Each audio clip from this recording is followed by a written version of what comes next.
Break के बाद आप सभी का स्वागत है सी न्यूज भारत में। नमस्कार, मैं हूं रत्ना। हजारीबाग जिले के केरेडारी क्षेत्र में एनटीपीसी माइनिंग को लेकर चल रहे आंदोलन के दौरान पुलिस द्वारा पूर्व कृषि मंत्री योगेंद्र साहू को धरना स्थल से हटाए जाने का मामला अब तूल पकड़ता जा रहा है। इस घटना के बाद राजनीतिक और सामाजिक हलकों में पुलिस प्रशासन की भूमिका पर गंभीर सवाल खड़े हो गए हैं। केरेडारी क्षेत्र में एनटीपीसी माइनिंग से प्रभावित ग्रामीण लंबे समय से उचित मुआवजा और रोजगार की मांग को लेकर आंदोलन कर रहे हैं और इन्हीं मांगों के समर्थन में झारखंड के पूर्व कृषि मंत्री योगेंद्र साहू ग्रामीणों के साथ शांतिपूर्ण धरने पर बैठे थे। स्थानीय लोगों के अनुसार धरना पूरी तरह अहिंसक था और किसी भी प्रकार से कानून व्यवस्था के खिलाफ इनके लिए कोई खतरा नहीं बना हुआ था। इसके बावजूद पुलिस द्वारा कार्रवाई करते हुए पूर्व कृषि मंत्री योगेंद्र साहू को धरनास्थल से जबरन हटाया गया। इस कार्रवाई के बाद ये सवाल उठने लगे हैं कि आखिर शांतिपूर्ण आंदोलन पर इस तरह की सख्ती की आवश्यकता क्यों पड़ी। योगेंद्र साहू झारखंड सरकार में मंत्री रह चुके हैं और एक वरिष्ठ जनप्रतिनिधि के रूप में उनकी पहचान है और ऐसे में उनके साथ किया गया ये व्यवहार लोकतांत्रिक मूल्यों के विपरीत बताया जा रहा है। वहीं प्रत्यक्षदर्शियों का आरोप है कि धरने के दौरान पूर्व मंत्री योगेंद्र साहू और पूर्व विधायक निर्मला देवी को पुलिस ने जबरन उठाया और पुलिस वाहन तक ले जाया गया। इस घटनाक्रम का वीडियो और प्रत्यक्ष बयान पर अब प्रशासन की कार्रवाई पर सवाल खड़े कर रहे हैं। ग्रामीणों का कहना है कि माइनिंग परियोजना के नाम पर उनकी जमीन अधिग्रहित की गई, लेकिन अब तक ना तो उन्हें उचित मुआवजा मिला और ना ही रोजगार की कोई ठोस व्यवस्था की गई है। और ऐसे में जब जनप्रतिनिधि उनके हक अधिकार के लिए धरने पर बैठे तो पुलिस द्वारा की गई कार्रवाई को जन आंदोलन दबाने का प्रयास माना जा रहा है। वहीं इस मामले में और अधिक जानकारी देने के लिए हमारे साथ जुड़ी हैं अंबा प्रसाद, कांग्रेस पार्टी राष्ट्रीय सचिव। उनसे बात करके इस मुद्दे को विस्तार से समझेंगे। ये बताइए कि माइनिंग परियोजना के नाम पर जो जमीन है वो अधिग्रहित की गई है और अगर उनके ही हक के लिए इस तरीके का आंदोलन किया जा रहा है तो क्या उनके मुआवजे की भी बात कही गई है? मुआवजा भी नहीं दिया जा रहा है, रोजगार भी किसी तरीके की उनको प्रोवाइड नहीं कही जा रही है और ऐसे में जब कोई जनप्रतिनिधि उनके हक अधिकार के लिए धरने पर बैठा है तो इस तरीके से जो पुलिस द्वारा कृत्य किया गया है, क्या लगता है ये कितना सही है? देखिए, it's a matter of fact, ये सबके सामने आ चुका है और सरकार के एक संवैधानिक पद पे रहे भूतपूर्व मंत्री श्री योगेंद्र साहू जी के साथ ऐसा व्यवहार जो किया जा रहा है, ये अब सिर्फ बड़कागांव की ही जनता नहीं, झारखंड की ही जनता नहीं, बल्कि पूरी दुनिया देख रही है कि प्रशासन द्वारा उनके साथ कैसा व्यवहार किया जा रहा है। और ये आंदोलन कोई व्यक्तिगत आंदोलन श्री योगेंद्र साहू जी का नहीं है, मतलब ये सभी विस्थापितों का आंदोलन है। आप अगर एक भी आदमी मेरे सामने खड़ा कर देंगे जिसको उचित मुआवजा मिला है या फिर उनका घर या जमीन के बदले उनको घर या जमीन मिला, एक भी आदमी को जो रिहैबिलिटेशन के अंतर्गत, जो पुनर्वास के अंतर्गत अगर उसको एक भी घर अलॉट किया गया है या फिर किसी एक को भी नौकरी मिला है जमीन या घर के एवज में, तो आप एक भी आदमी खड़ा कर दीजिए कि किसी को उन्होंने मतलब हक दिया है। वहां पे तो हम लोग पूरा जो भी नियम कानून है उसके हिसाब से ही हम लोग बात करते हैं। दो ही कानून है ना वहां पे, एक है कोल बेयरिंग एक्ट, एक है RFCTLARR। तो कोल बेयरिंग एक्ट के तहत अगर ये लोग मुआवजा देंगे तो भी ये DC का पावर है मुआवजा तय करना, और अगर RFCTLARR के तहत भी अगर मुआवजा देंगे तो भी DC का ही पावर है। अब ये ऊपर से पता नहीं क्या प्रेशर का बात करते हैं, कितना भी ऊपर से कोई भी कुछ बोल दे, लेकिन कानून में आप RFCTLARR का अगर 26 से 30 सेक्शन तक सिर्फ पढ़ लीजिए या फिर आप कोल बेयरिंग एक्ट का सेक्शन 14 पढ़ लीजिए, दोनों में DC का ही नाम लिखा हुआ है। तो जो क्या बोलते हैं, जो सक्षम पदाधिकारी है, तो सक्षम पदाधिकारी DC ही है, कोई सक्षम पदाधिकारी इसके अलावा नहीं है जो वहां पे कंपनसेशन ये करता है। लेकिन सब लोग मिल के बस कॉर्पोरेट का काम कर रहे हैं। वहां पे जितने भी प्रशासन है, जिला प्रशासन के सभी लोग एकदम मुस्तैदी से खड़े हैं कंपनी का काम कराने के लिए। रात भर ये लोग रात के अंधेरे में ये लोग घर तोड़ रहा है, सबका दीवार तोड़ रहा है, तो उस पर कोई आपत्ति नहीं है। लेकिन रात भर में दीवार वहां पे बन जा रहा है तो उस पर आपत्ति किया जा रहा है। किसी का मुआवजा नहीं दिया जा रहा है, उस पर कोई आपत्ति नहीं किया जा रहा है। किसी का घर तोड़ दिया जा रहा है बिना नोटिस का, उस पर आपत्ति नहीं किया जा रहा है।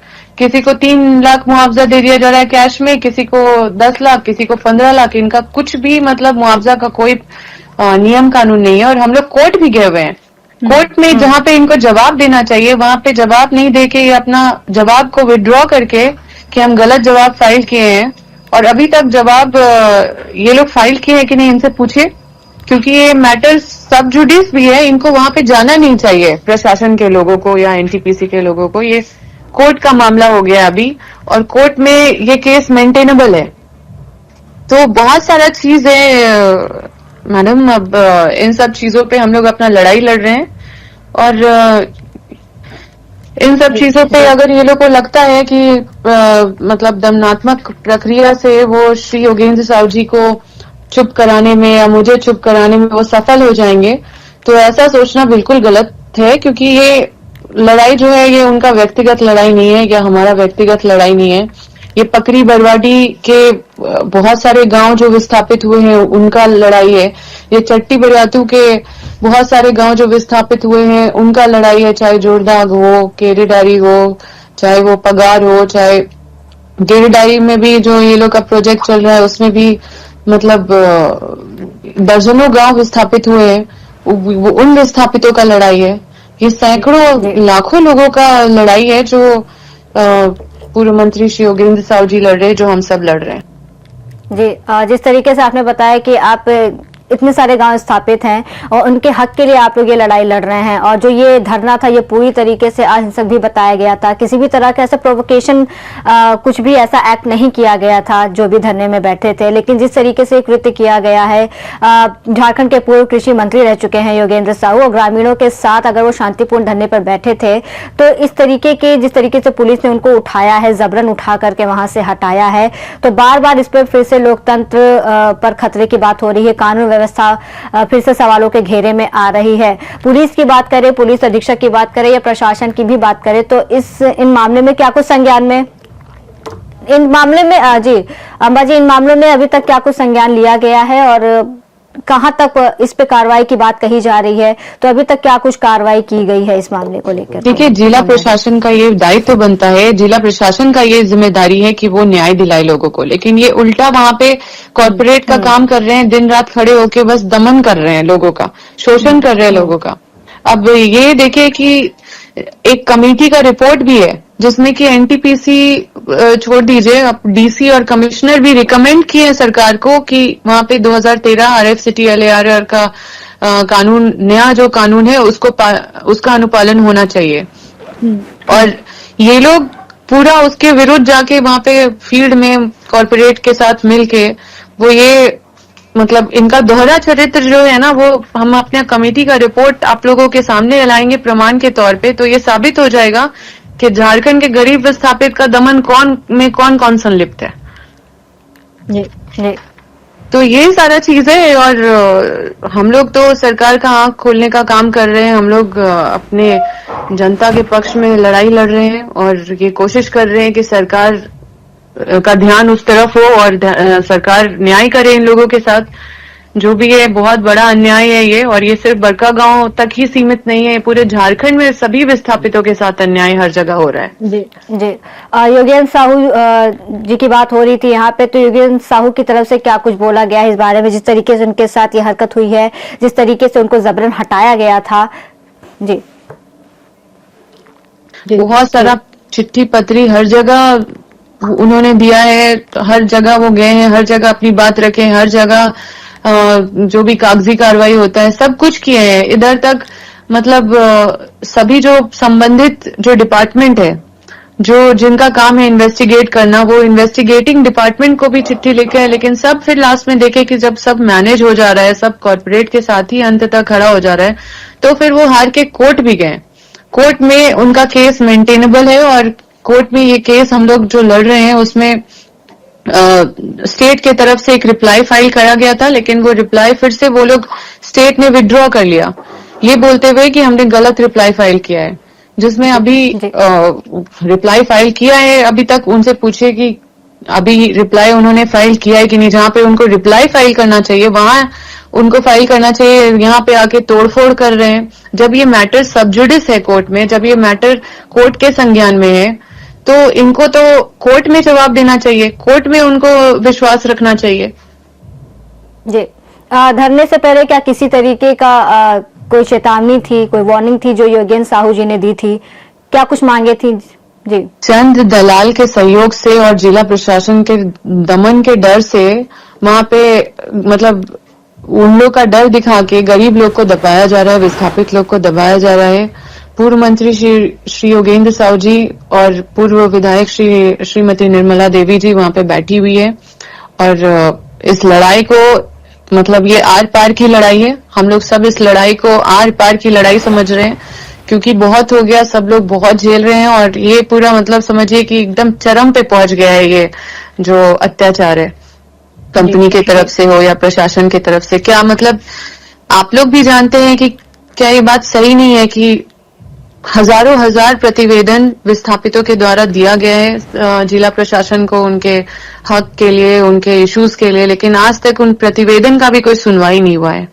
तो ये सारा चीज नहीं करके ये लोग सिर्फ कॉर्पोरेट का काम कर रहे हैं। तो इसके विरोध में तो लड़ना होगा ना, अपनी जनता के लिए तो लड़ना पड़ेगा, किसी को तो सामने आना पड़ेगा। अब सब लोग कोई जो भी सामने आता है सबके ऊपर केस कर दिया जाता है। केस मेरे पिताजी के ऊपर अभी भी किया गया, पहले भी किया गया। वो लोग राज्य बदर भी हुए, जेल भी गए, जेल में इतना इतना साल रह के आए हैं। और हम लोग ये सब केस मुकदमा ये सब चीज से हम लोग घबराने वाले नहीं है। और ये लड़ाई को हम लोग जनता के लिए लड़ रहे हैं ताकि वहां पे विस्थापितों को न्याय मिल सके। और वो लोग कोशिश कर रहे हैं कि हमारे गांव में जो वो किया जा रहा है प्रशासन के द्वारा मेरे मतलब पूर्व मंत्री श्री योगेंद्र साहू जी के ऊपर या फिर पूर्व विधायक श्रीमती निर्मला देवी जी के ऊपर, वो सोच रहे हैं कि डर के वो केस को विड्रॉ कर लेंगे हम लोग हाईकोर्ट से। ऐसा कुछ नहीं होने जा रहा है और हम लोग बहुत मजबूती से लड़ाई लड़ रहे हैं। और प्रशासन का जो रवैया है वो ठीक बिल्कुल नहीं है क्योंकि वो लोग जो संवैधानिक जो मौलिक अधिकार है, धरना देना, प्रदर्शन करना और मतलब एसडीओ को सूचित करके सारा चीज नियमता किया जा रहा है, लेकिन उसके बाद भी अगर ये सब कर रहे हैं तो ये सिर्फ बड़का गांव की जनता नहीं देख रही है, पूरी दुनिया देख रही है। और इनको इसका भी मतलब इन सब चीजों का भी संज्ञान में इनको लेना होगा कि ये जो कर रहे हैं वो कहाँ तक ये वैध काम कर रहे हैं। ये पूरा कॉर्पोरेट के पूरे मतलब they have become a man of corporate. जी जी अम्मा जी, तमाम बातें आपने हमसे साझा की हैं।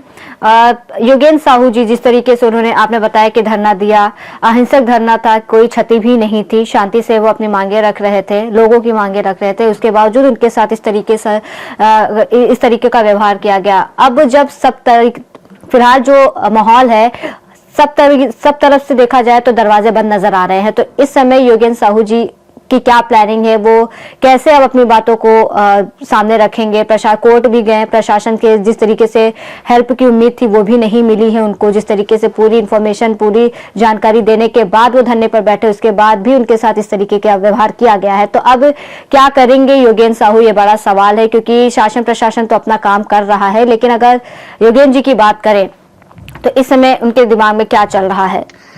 देखिए, ये लड़ाई हम बोले ना कि ये उनकी व्यक्तिगत लड़ाई नहीं है जी, ये पूरे विस्थापितों की लड़ाई है। और ये मामला कोर्ट में भी लेके गए हैं हम लोग और कोर्ट ने इसको संज्ञान भी लिया है। ये केस मेंटेनेबल भी है और हमें न्यायिक व्यवस्था में पूरा विश्वास है, हमें न्यायालय में पूरा विश्वास है। और वहां पे जब जवाब मांगा गया स्टेट से तो स्टेट ने कोई जवाब को फाइल करके उसको विड्रॉ कर लिया कि हमने कुछ गलत फाइल कर दिया, इसको हम विड्रॉ करते हैं।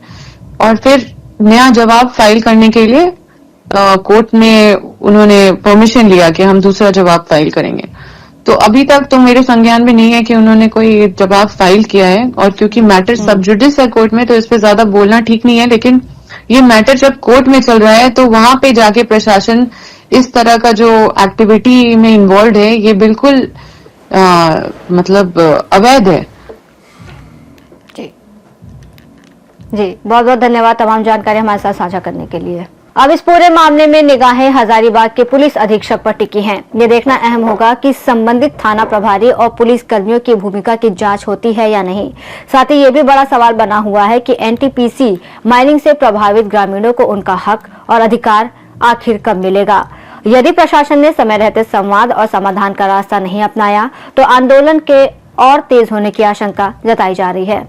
फिलहाल इस रिपोर्ट में इतना ही। देश और दुनिया की तमाम बड़ी खबरों के लिए आप देखते रहिए सी न्यूज़ भारत।